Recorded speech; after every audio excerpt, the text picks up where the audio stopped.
हम आज के इस वीडियो में बिहार बोर्ड इंटरमीडिएट परीक्षा 2026 के लिए इतिहास का 100 प्रश्नों का एक सेट तैयार किए हुए हैं।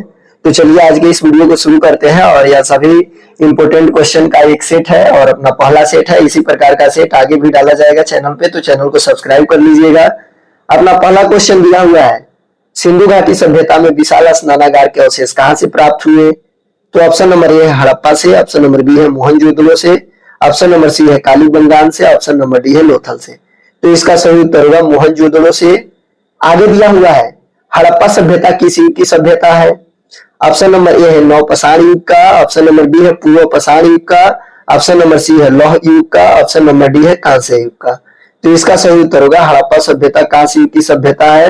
आगे बढ़ते हैं तो दिया हुआ है 3 नंबर क्वेश्चन यहाँ पे, कालीबंगान कहाँ स्थित है? ऑप्शन नंबर ए है गुजरात में, ऑप्शन नंबर बी है राजस्थान में, ऑप्शन नंबर सी है हिमाचल प्रदेश में और ऑप्शन नंबर डी है पंजाब में। तो इसका सही उत्तर होगा कालीबंगन राजस्थान में स्थित है। आगे दिया हुआ है, सिंधु घाटी निवासियों को निम्नलिखित में से किस धातु का ज्ञान नहीं था? ऑप्शन नंबर ए है सोना का, ऑप्शन नंबर बी है चांदी का, ऑप्शन नंबर सी है लोहा का और ऑप्शन नंबर डी है तांबा का। तो इसका सही उत्तर होगा सिंधु घाटी वासियों को सोना का ज्ञान नहीं था। आगे बढ़ते हैं तो दिया हुआ है, मौर्य वंश का संस्थापक कौन था? ऑप्शन नंबर ए है Chandragupta Maurya, option number B है कुमारगुप्त, ऑप्शन नंबर सी है स्कंदगुप्त और ऑप्शन नंबर डी है अशोक। तो इसका सही उत्तर होगा मौर्य वंश का संस्थापक चंद्रगुप्त मौर्य था। आगे दिया हुआ है, अशोक किस वंश का शासक था? ऑप्शन नंबर ए है नंद वंश का, ऑप्शन नंबर बी है मौर्य वंश का, ऑप्शन नंबर सी है पाल वंश का, ऑप्शन नंबर डी है हर्यक वंश का। तो इसका सही उत्तर होगा अशोक मौर्य वंश का शासक था। मौर्य वंश की स्थापना 322 ईसा पूर्व में हुई थी। आगे बढ़ते हैं तो दिया हुआ है, किस शासक को प्रियदर्शी कहा गया है? ऑप्शन नंबर ए है अशोक को, ऑप्शन नंबर बी है समुद्रगुप्त को, ऑप्शन नंबर सी है चंद्रगुप्त को, ऑप्शन नंबर डी है बिंदुसार को। तो इसका सही उत्तर होगा अशोक को प्रियदर्शी कहा गया है। आगे दिया हुआ है, प्रयाग प्रशस्ति की रचना किसने की थी? ऑप्शन नंबर ए है कालिदास ने, ऑप्शन नंबर बी है वाणभट्ट ने, ऑप्शन नंबर सी है हरिसेन ने, ऑप्शन नंबर डी है पतंजलि ने। तो इसका सही उत्तर होगा प्रयाग प्रशस्ति की रचना हरिसेन ने की है। आगे बढ़ते हैं तो दिया हुआ है, गंगा पुत्र किसे कहा जाता था? तो ऑप्शन नंबर ए है अर्जुन को, ऑप्शन नंबर बी है विदुर को, ऑप्शन नंबर सी है भीष्म को, ऑप्शन नंबर डी है पांडु को। तो इसका सही उत्तर होगा भीष्म को गंगा पुत्र के नाम से जाना जाता था। आगे दिया हुआ है, महाभारत की लड़ाई कितने दिन तक चली थी? ऑप्शन नंबर ए है 10 दिन, ऑप्शन नंबर बी है 18 दिन, ऑप्शन नंबर सी है 10 महीने, ऑप्शन नंबर डी है 18 महीने। तो इसका सही उत्तर होगा महाभारत की लड़ाई कुल 18 दिनों तक चली थी। इसके बाद इसको बंद कर दिया गया था। आगे दिया हुआ है, महावीर का जन्म कहाँ हुआ था? ऑप्शन नंबर ए है लुम्बिनी में, ऑप्शन नंबर बी है पावापुरी में, ऑप्शन नंबर सी है कुंडलग्राम में, ऑप्शन नंबर डी है सारनाथ में। तो इसका सही उत्तर होगा महावीर का जन्म लुम्बिनी में हुआ था। आगे दिया हुआ है, स्तूप किस धर्म से संबंधित है? ऑप्शन नंबर ए है जैन धर्म से, ऑप्शन नंबर बी है बौद्ध धर्म से, ऑप्शन नंबर सी है हिंदू धर्म से और ऑप्शन नंबर डी है सिख धर्म से। तो इसका सही उत्तर होगा स्तूप बौद्ध धर्म से संबंधित है। आगे बढ़ते हैं तो दिया हुआ है, बादशाहनामा किसने लिखा था? बादशाहनामा का रचना किसने किया था? तो ऑप्शन नंबर ए है फैजी ने, ऑप्शन नंबर बी है अबुल फजल ने, ऑप्शन नंबर सी है अब्दुल हमीद लाहौरी ने, ऑप्शन नंबर डी है निजामुद्दीन अहमद ने। तो इसका सही उत्तर होगा बादशाहनामा की रचना अब्दुल हमीद लाहौरी ने किया था।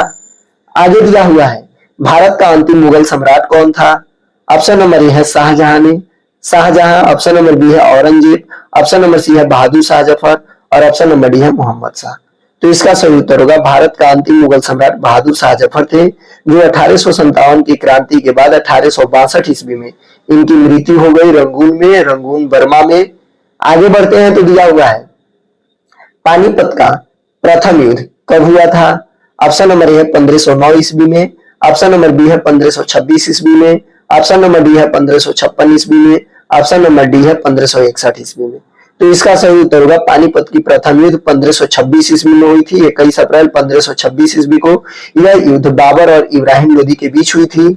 आगे दिया हुआ है, विजयनगर साम्राज्य का महानतम शासक कौन था? ऑप्शन नंबर ए है वीर नरसिंह, ऑप्शन नंबर बी है कृष्णदेव राय, ऑप्शन नंबर सी है अच्युत राय और ऑप्शन नंबर डी है सदाशिव राय। तो इसका सही उत्तर होगा विजयनगर का सबसे महानतम शासक जो थे उनका नाम था कृष्णदेव राय। आगे बढ़ते हैं तो दिया हुआ है हरिहर एवं बुक्का किस वंश के शासक थे?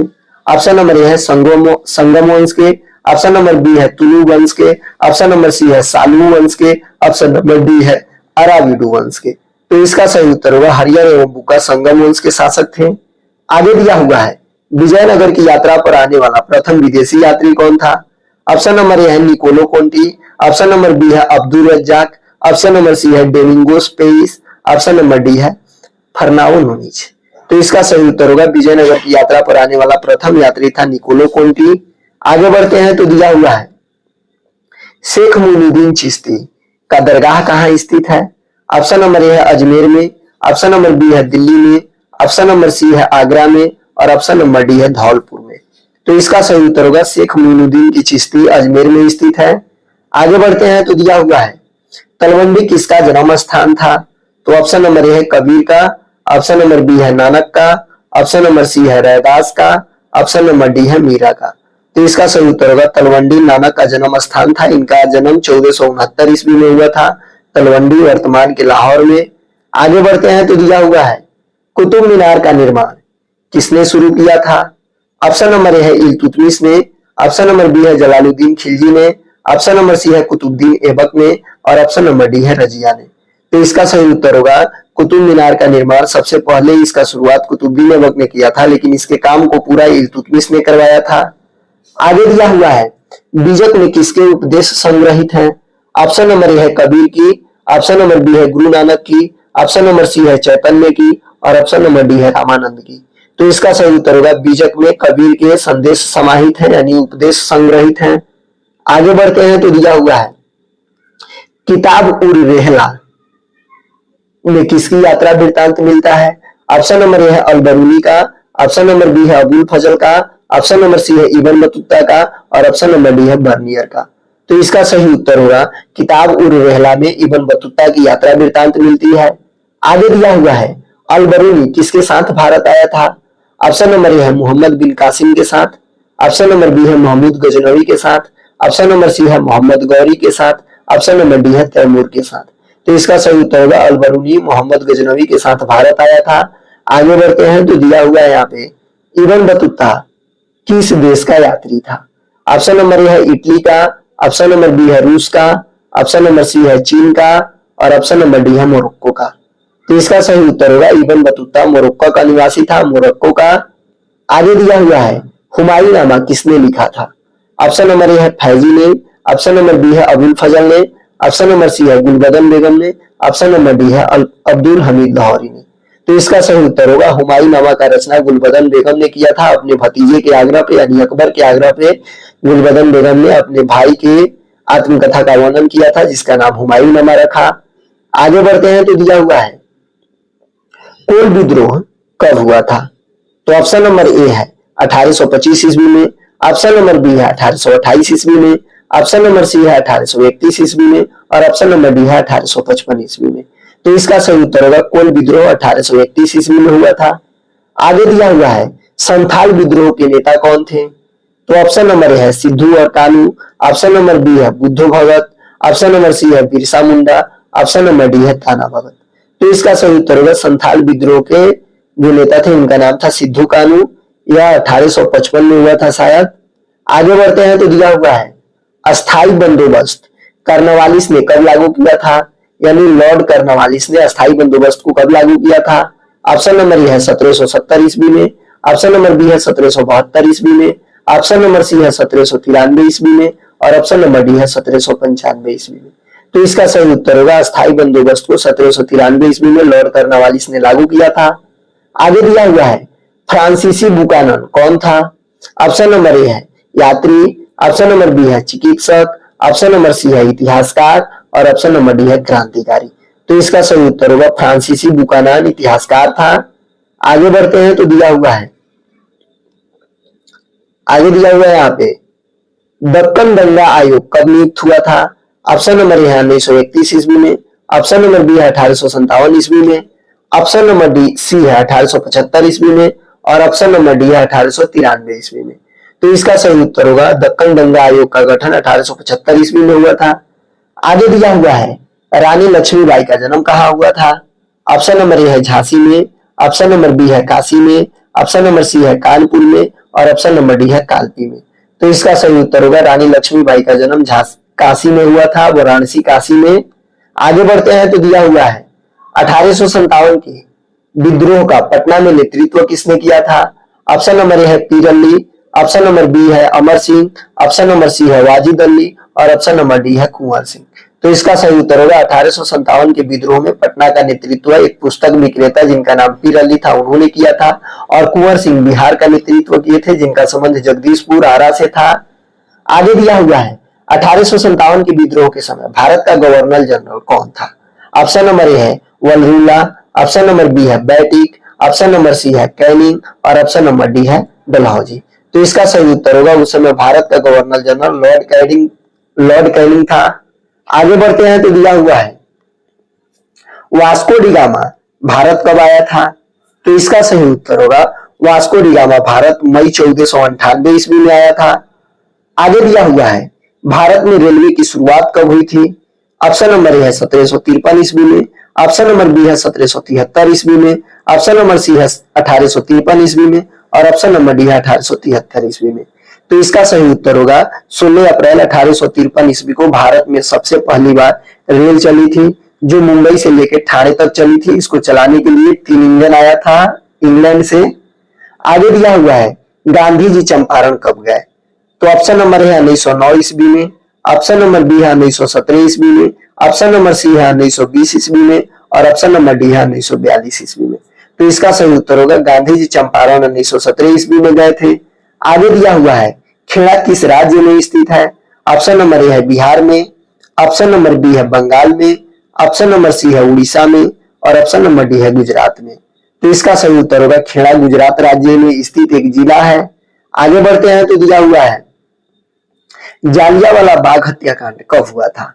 ऑप्शन नंबर ए है 13 अप्रैल 1919 को, ऑप्शन नंबर बी है 13 मई 1919 को, ऑप्शन नंबर सी है 13 जून 1919 को और ऑप्शन नंबर डी है 13 जुलाई 1919 को। तो इसका सही उत्तर होगा जालियांवाला बाग हत्याकांड 13 अप्रैल 1919 को हुआ था। आगे दिया हुआ है साइमन कमीशन की नियुक्ति कब हुआ था? ऑप्शन नंबर ए है 1919 को, ऑप्शन नंबर बी है 1927 को, ऑप्शन नंबर सी है 1929 को और ऑप्शन नंबर डी है 1931 को। तो इसका सही उत्तर होगा साइमन कमीशन की नियुक्ति 1927 में हुई थी और भारत में साइमन कमीशन का आगमन 1928 ईस्वी में हुआ था। आगे बढ़ते हैं तो दिया हुआ है सर की उपाधि किसने वापस की थी?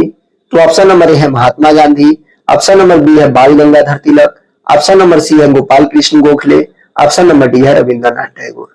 तो इसका सही उत्तर होगा सर की उपाधि धारण करने वाला प्रथम भारतीय रविंद्रनाथ टैगोर जी थे, जो जालियांवाला बाग हत्याकांड के बाद इसकी उपाधि अंग्रेजों को लौटा दिया था। आगे दिया हुआ है महात्मा गांधी के राजनीतिक गुरु कौन थे? ऑप्शन नंबर ए है Madan Mohan Malaviya, option number B है Gopal Krishna Gokhale, option number C है मोतीलाल नेहरू और ऑप्शन नंबर डी है लाला लाजपत राय। तो इसका सही उत्तर होगा महात्मा गांधी के राजनीतिक गुरु गोपाल कृष्ण गोखले जी थे। आगे बढ़ते हैं तो दिया हुआ है भारत छोड़ो आंदोलन कब हुआ था? ऑप्शन नंबर ए है 1920 में, ऑप्शन नंबर बी है 1930 में, ऑप्शन नंबर सी है 1935 में और ऑप्शन नंबर डी है 1942 में। तो इसका सही उत्तर होगा भारत छोड़ो आंदोलन 1942 ईस्वी में हुआ था। आगे दिया हुआ है बंगाल विभाजन की घोषणा किस वर्ष हुई थी?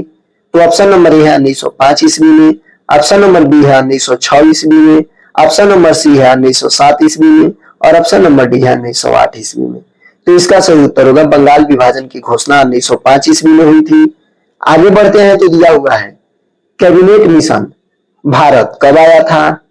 तो ऑप्शन नंबर ए है 1942 ईस्वी में, ऑप्शन नंबर बी है 1944 ईस्वी में, ऑप्शन नंबर सी है 1946 ईस्वी में और ऑप्शन नंबर डी है 1948 ईस्वी में।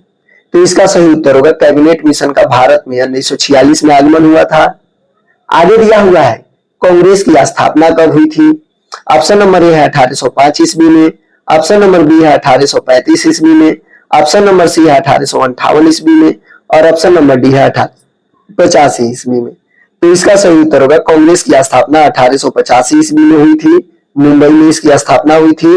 आगे बढ़ते हैं तो दिया हुआ है भारत का विभाजन किस योजना का परिणाम है? ऑप्शन नंबर ए है क्रिप्स मिशन योजना, ऑप्शन नंबर बी है कैबिनेट मिशन योजना, ऑप्शन नंबर सी है बैबल योजना, ऑप्शन नंबर डी है माउंटबेटन योजना। तो इसका सही उत्तर होगा भारत का विभाजन माउंटबेटन योजना के आधार पे हुआ था। आगे दिया हुआ है संविधान सभा के प्रारूप समिति के अध्यक्ष कौन थे? ऑप्शन नंबर ए है Rajendra Prasad, option number B है Jawaharlal Nehru, option number C है भीमराव अंबेडकर और ऑप्शन नंबर डी है सरदार पटेल। तो इसका सही उत्तर होगा संविधान सभा की प्रारूप समिति के अध्यक्ष भीमराव अंबेडकर थे और संविधान सभा का अस्थायी अध्यक्ष थे डॉक्टर राजेंद्र प्रसाद। आगे दिया हुआ है भारत किस वर्ष गणतंत्र बना? ऑप्शन नंबर ए 1947 में, ऑप्शन नंबर बी है 1948 में, ऑप्शन नंबर सी है 1949 में और ऑप्शन नंबर डी है 1950 में। तो इसका सही उत्तर होगा भारत 1950 में गणतांत्रिक बना। 26 जनवरी 1950 में यहाँ पे संविधान लागू हुआ। आगे दिया हुआ है भारतीय संविधान कब लागू किया गया था? तो इसका सही उत्तर होगा 26 जनवरी 1950 को भारतीय संविधान को लागू किया गया था, जबकि भारतीय संविधान 26 नवंबर 1949 को बनके तैयार हुआ था। आगे दिया हुआ है राखल दास बनर्जी को मोहनजोदड़ो के अवशेष किस वर्ष मिले थे? ऑप्शन नंबर ए है 1920 ईस्वी में, ऑप्शन नंबर बी है 1921 ईस्वी में, ऑप्शन नंबर सी है 1922 ईस्वी में और ऑप्शन नंबर डी है 1923 ईस्वी में। तो इसका सही उत्तर होगा राखल दास बनर्जी को मोहनजोदड़ो के अवशेष 1922 ईस्वी में मिले थे। आगे दिया हुआ है हड़प्पा किस नदी के किनारे स्थित है? तो ऑप्शन नंबर ए है सिंधु नदी के किनारे, ऑप्शन नंबर बी है ब्यास नदी के किनारे, ऑप्शन नंबर सी है सतलज नदी के किनारे और ऑप्शन नंबर डी है रावी नदी के किनारे। तो इसका सही उत्तर होगा हड़प्पा सिंधु नदी के किनारे स्थित है। आगे बढ़ते हैं, सॉरी, रावी नदी के किनारे स्थित है। आगे बढ़ते हैं तो दिया हुआ है सिंधु घाटी निवासियों को किस धातु का ज्ञान नहीं था? तो ऑप्शन नंबर ए है सोना का, ऑप्शन नंबर बी है चांदी का, ऑप्शन नंबर सी है लोहा का और ऑप्शन नंबर डी है तांबा का। तो इसका सही उत्तर होगा सिंधु घाटी निवासियों को सोना का ज्ञान नहीं था। आगे दिया हुआ है सिंधु घाटी सभ्यता में विशाल स्नानागार के अवशेष कहां से प्राप्त हुए? ऑप्शन नंबर ए है हड़प्पा से, ऑप्शन नंबर बी है मोहनजोदड़ो से, ऑप्शन नंबर सी है कालीबंगन से और ऑप्शन नंबर डी है लोथल से। तो इसका सही उत्तर होगा मोहनजोदड़ो में विशाल स्नानागार का अवशेष प्राप्त हुआ है। आगे दिया हुआ है लोथल स्थित है, तो ऑप्शन नंबर ए है गुजरात में, ऑप्शन नंबर बी है पश्चिम बंगाल में, ऑप्शन नंबर सी है राजस्थान में, ऑप्शन नंबर डी है पंजाब में। तो इसका सही उत्तर होगा लोथल गुजरात में स्थित है। आगे दिया हुआ है प्रयाग प्रशस्ति की रचना किसने की थी? ऑप्शन नंबर ए है कालिदास ने, ऑप्शन नंबर बी है वाणभट्ट ने, ऑप्शन नंबर सी है हरिसेन ने, ऑप्शन नंबर डी है पतंजलि ने। तो इसका सही उत्तर होगा प्रयाग प्रशस्ति की रचना हरिसेन ने की थी। आगे बढ़ते हैं तो दिया हुआ है अर्थशास्त्र और इंडिका से किस राजवंश के विषय में जानकारी मिलती है? तो ऑप्शन नंबर ए है मौर्य वंश, ऑप्शन नंबर बी है कुषाण वंश, ऑप्शन नंबर सी है सातवाहन वंश, ऑप्शन नंबर डी है गुप्त वंश। तो इसका सही उत्तर होगा मौर्य वंश का। आगे दिया हुआ है प्रसिद्ध ग्रंथ इंडिका की रचना किसने की थी? तो ऑप्शन नंबर ए है कौटिल्य ने, ऑप्शन नंबर बी है मेगास्थनीज ने, ऑप्शन नंबर सी है अलबरूनी ने और ऑप्शन नंबर डी है ईति सिंह ने। तो इसका सही उत्तर होगा प्रसिद्ध ग्रंथ इंडिका का रचना मेगास्थनीज ने किया था। मेगास्थनीज चंद्रगुप्त मौर्य के दरबार में आया था राजदूत बन के, या सेल्यूकस निकेटर का सेनापति था, सॉरी सेल्यूकस निकेटर का राजदूत था जो चंद्रगुप्त मौर्य के दरबार में आया था। आगे दिया हुआ है महाभारत युद्ध कितने दिनों तक चला था? तो इसका सही उत्तर होगा 18 दिनों तक। आगे दिया हुआ है महाभारत की रचना किस भाषा में हुई? तो इसका सही उत्तर होगा महाभारत की रचना संस्कृत भाषा में हुई थी। आगे दिया हुआ है पुराणों की संख्या कितनी है? तो इसका सही उत्तर होगा पुराणों की कुल संख्या 16 है। आगे दिया हुआ है भगवान महावीर ने पार्श्वनाथ के सिद्धांतों में क्या नया सिद्धांत जोड़ा? तो इसका सही उत्तर होगा ब्रह्मचर्य। आगे बढ़ते हैं तो दिया हुआ है त्रिपिटक साहित्य संबंधित है, तो इसका सही उत्तर होगा बौद्ध धर्म से। आगे दिया हुआ है तलवंडी में किस प्रसिद्ध संत का जन्म हुआ था? तो ऑप्शन नंबर ए है कबीर का, रैदास का, मीरा का, गुरु नानक का। तो इसका सही उत्तर होगा गुरु नानक का।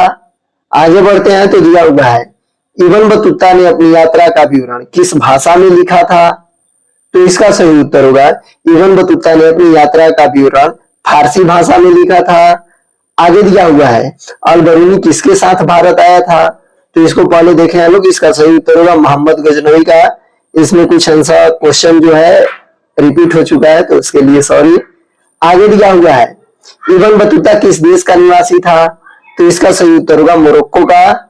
आगे दिया हुआ है शेख मोइनुद्दीन चिश्ती की दरगाह स्थित है, तो इसका सही उत्तर होगा अजमेर में शेख मोइनुद्दीन चिश्ती की दरगाह स्थित है। आगे बढ़ते हैं तो दिया हुआ है उत्तर भारत में भक्ति आंदोलन का आरंभ किस संत ने किया था, तो इसका सही उत्तर होगा रामानंद ने। आगे दिया हुआ है आईन या कब्री किसने लिखा था, तो इसका सही उत्तर होगा अबुल फजल ने आईन या कब्री का रचना किया था। आगे बढ़ते हैं तो दिया हुआ है विजयनगर साम्राज्य की स्थापना किसने की थी, तो इसका सही उत्तर होगा हरिहर और बुक्का दोनों भाई थे, इन लोगों ने एक स्वतंत्र राज्य विजयनगर का स्थापना किया था। आगे दिया हुआ है पुर्तगालियों ने गोवा पर कब अधिकार कर लिया, तो ऑप्शन नंबर ए है 1506 में, ऑप्शन नंबर बी है 1510 में, ऑप्शन नंबर सी है 1512 में और ऑप्शन नंबर डी है 1520 में। तो इसका सही उत्तर होगा पुर्तगालियों ने गोवा पर 1510 ईस्वी में अधिकार कर लिया। आगे बढ़ते हैं तो दिया हुआ है गोपुरम का संबंध किससे है, तो ऑप्शन नंबर ए है गाय से, ऑप्शन नंबर बी है नगर से, ऑप्शन नंबर सी है व्यापार से, ऑप्शन नंबर डी है मंदिर से। तो इसका सही उत्तर होगा गोपुरम का संबंध मंदिर से है। आगे दिया हुआ है आईन या कब्री कितने भागों में विभक्त है, ऑप्शन नंबर ए है 2 भागों में, ऑप्शन नंबर बी है 3 भागों में, ऑप्शन नंबर सी है 4 भाग में, ऑप्शन नंबर डी है 5 भाग में। तो इसका सही उत्तर होगा आईन या कब्री 5 भागों में विभक्त है। आगे बढ़ते हैं तो दिया हुआ है अकबरनामा की रचना किसने की थी, तो इसका सही उत्तर होगा अबुल फजल ने। आगे दिया हुआ है कुतुब मीनार का निर्माण किसने शुरू किया था, तो इसका सही उत्तर होगा कुतुबुद्दीन ऐबक ने, लेकिन यह इल्तुतमिश के शासनकाल में पूर्ण रूप से बनकर तैयार हुआ था। आगे बढ़ते हैं तो दिया हुआ है औरंगजेब ने अपने जीवन का अंतिम भाग बिताया था पश्चिम भारत में, उत्तर भारत में, पूर्वी भारत में कि दक्षिणी भारत में, तो इसका सही उत्तर होगा दक्षिणी भारत में। आगे बढ़ते हैं तो दिया हुआ है निम्नलिखित में कौन मुगल बादशाह आलमगीर के नाम से जाना जाता था, तो ऑप्शन नंबर ए है जहांगीर, ऑप्शन नंबर बी है शाहजहां, ऑप्शन नंबर सी है औरंगजेब, ऑप्शन नंबर डी है बहादुर शाह। तो इसका सही उत्तर होगा औरंगजेब। आगे बढ़ते हैं तो दिया हुआ पानीपत, इसको देख लिए हम लोग। आगे दिया हुआ है दामिन इकोह क्या था, ऑप्शन नंबर ए है भूभाग, ऑप्शन नंबर बी है उपाधि, ऑप्शन नंबर सी है तलवार और ऑप्शन नंबर डी है इनमें से कोई नहीं। तो इसका सही उत्तर होगा दामिन इकोह भूभाग था। आगे दिया हुआ है संताल विद्रोह का नेता कौन था, तो इसका सही उत्तर होगा सिद्धू और कानू संथाल विद्रोह का नेता होगा। इसमें ऑप्शन नहीं दिया है, इनमें से कोई दिया है तो सही होगा।